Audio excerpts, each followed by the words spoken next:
Venid a celebrar la Pascua del Señor, la juventud eterna de su amor.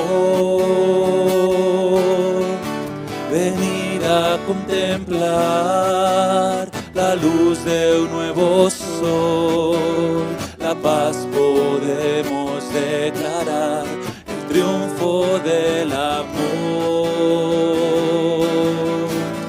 Hoy resucitó y la libertad salió de su prisión. Venid a contemplar que todo está ya en flor. La primavera vuelve ya vestida de color.